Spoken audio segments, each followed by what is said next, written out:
So it's looking like Atlanta got it right with the number one overall pick and taking Zacharie Risacher. Um, I'm not gonna lie, I'll take some credit for my I was high on Zacharie Risacher. Like, I know there were a lot of people that were obviously high on certain players in the draft. I was very, very high on Risacher. So I'll take that one. Like, if you guys know, obviously, I was BBALL Daily, I've been DBG, I've been on Mick Talks Hoops, mainly a WNBA channel, but the Mick Talks Hoop channel was not WNBA at the start. And when that channel was starting off, when I had a lot of just NBA stuff, who will the Hawks take number one? Risacher. And this is when Alex Sarr was everyone's projected number one, by the way, at this time. Risacher. There were plenty of I had tons of Risacher videos here. I was not high on Alex Sarr. I was really low. Hawks are about to make a huge mistake when it was projected. They projected to take Alex Sarr.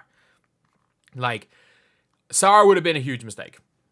The guy doesn't have the motor. Sarr has all the ability in the world, but yeah, I just don't see that being it would have been a smart decision. I don't think it would have been. But Risacher last night, or 2 nights ago, hooped. He absolutely hooped. Like 33 points. And it's not just that he scores them, it's how he's scoring them. Like, he's coming up, he's hitting threes, he's playing a bit of defense, he's athletic. Yeah, he's not the most athletic. Like, he even came out and said, and he's like, I used to be able to rely on my athleticism, now everyone's as athletic as me. Yeah, everyone is as athletic. Doesn't mean that, like, he's not still athletic. He's just not the athlete anymore. Like, if you're just looking at how he can play, he is so good. And the Hawks are looking decent. And you're looking now at Rookie of the Year odds. He has now gone into the lead. Him and Zach Edey are basically tied first because, well, other than Alex Sarr, they're both the two that are starting. But at the same time, look, this time last week, Stephon Castle was number one. So the odds are changing crazily. Like, you got Missy at 22-1.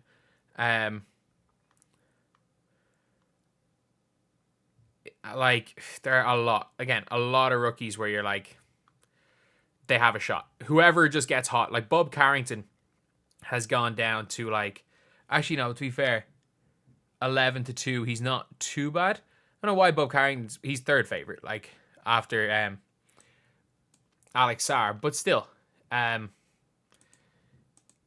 you've got Risacher, who is a superb player. And that's the thing with this Hawks team, is I like the Hawks. I really, really do like the Hawks. Like, some of these possessions and some of the things that Risacher is doing is great. And you've also got, like, Jalen Johnson there as well, who's really good. Like, the funny thing is that we were looking at the Hawks and when he wasn't starting and wondering, is he better than, is he even better than DeAndre Hunter? Yeah, he's better than DeAndre Hunter. He is a lot better than DeAndre Hunter. And if you're looking at these top picks, especially for the Hawks, like, Risacher is a much better pick for Atlanta than Reed Sheppard would have been. I think he's 100 times better pick. And my whole logic about Alex Sarr was, I was like, Alex Sarr is going to come in as the third string center for the Atlanta Hawks. He is not better. I said at the time, he's not better than Onyeka Okongwu, he's not better than Clint Capella, and I stand by that. He would have come in, done nothing, whereas Risacher has already broken into the starters. He is leading rookies in points at 12.5 a game. We have to take into account that, like, he is getting better as the season is going on. And you might be saying, like, oh, look at the percentages. And that's true. Like, if you want to look at his percentages, they're not great. On the season, 30% from 3, 41% from the field. That's not great. But the last couple of games he's played, 17. Yeah, he had a 3-point game against the Kings. But 17, 3, 11, 15, 33. And in those games, other than, again, one off game, he is still shooting, well, to be fair, he's shooting about 30% from 3 in those games, which isn't ideal. But it's not the end of the world. Shooting those percentages are not the end of the world. Because I'm going to bring up one of the best scorers to ever play the sport of basketball. And Kevin Durant was seen as a scorer from the get-go. Obviously, you're looking this season, he's still playing well. Some seasons he's playing well. But I want to see if I can find the career of Kevin Durant. So if you want to look at rookie Kevin Durant shot the ball at a 28% rate from three. He shot 28% from three and 43% from the field. So rookie KD shot the ball extremely badly, and Risacher is probably shooting similar enough. But what you're getting again with Risacher is he's just that prototypical wing. He's not going to be your first option. Like Trae Young talking about being like, oh, Risacher, he's just going to be a role player. Man, he's a role player right now. He could be that third option. Like, if you are Trae Young, that's what you need around you. You need as many of those players because, like, he can play at the two. You can run him, Jalen Johnson, and, again, Dyson Daniels, who is an unbelievable defender. Like, that is what you need around Trae Young. If you're Trae Young, you are a, like, elite center.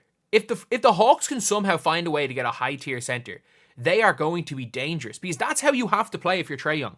You don't need a second star. You need length, defense, toughness, and guys that can hit open shots. Which, touch wood, Dyson Daniels and Zacharie Risacher become that player. And then you've got Jalen Johnson, who's really good.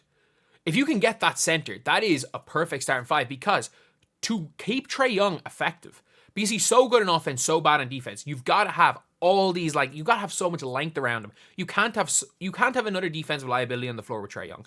You can't have a small player on the floor with Trae Young because they'll be able to target it. You've got to run and if you do have a small player, they got to be like, say, 2017, Avery Bradley or Marcus Smart, just dogs on defense. To get the most out of Trae Young, you got to build a 2001 Sixers, a modern day version of the 01 Sixers, a modern day version of the 2017 Boston Celtics. You got to just get length, defense, toughness, and he could be the third, like he is that, plus he's gonna have decent offense. Like Risacher is gonna be a 17, 18 point per game scorer within the next 2 years. That's the reality of the situation. Is he gonna be an all-star? I don't know. I doubt it. Could he be an all-star? Sure. But at the same time, he was the perfect player for the Atlanta Hawks because Sarr is not going to be that center. Neither was Edie. Neither was Klingon. They were not going to be that elite tier center. But what Risacher is that elite tier, switchable, Swiss Army knife, do-it-all wing. Who, once he figures out the shooting, when he figures out the score, and we saw it yesterday, he can do it. Like, there's no question about it, even though his shooting percentages are low. We can see with the mechanics. We can see the confidence in the jump shot. Eventually, it's going to click. This is not like a Franz Wagner where he just can't shoot. This is a guy who's eventually going to click on the offensive end. He's already doing it on the defensive end. He's already, as far as smarts goes, there. And he is him, Dyson Daniels, as a super young duo, and Jalen Johnson. The three of those guys drafted, 20, 21, 22, and 24. Like, I think they're all still on their rookie deals. Obviously, you're going to have to pay Jalen Johnson. But you can keep the three of them with Trae Young running the show.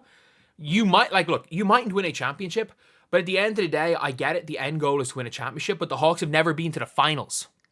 Actually, maybe they did with Bob Pettit, but in recent years, for a franchise that the best, that winning a chip doesn't, you don't want to be a Pistons.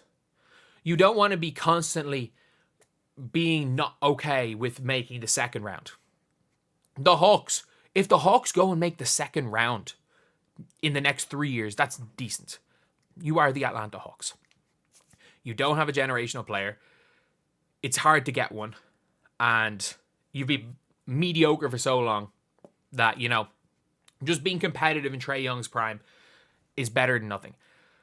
Not every team is going to win a championship. And you don't want to be middle of pack, which is what they are. And you also don't want to be poor. Problem is, again, don't have your own picks. So you got to be good. And look, they're good. The Hawks are a good team. And a really, really good choice by them in taking Risacher.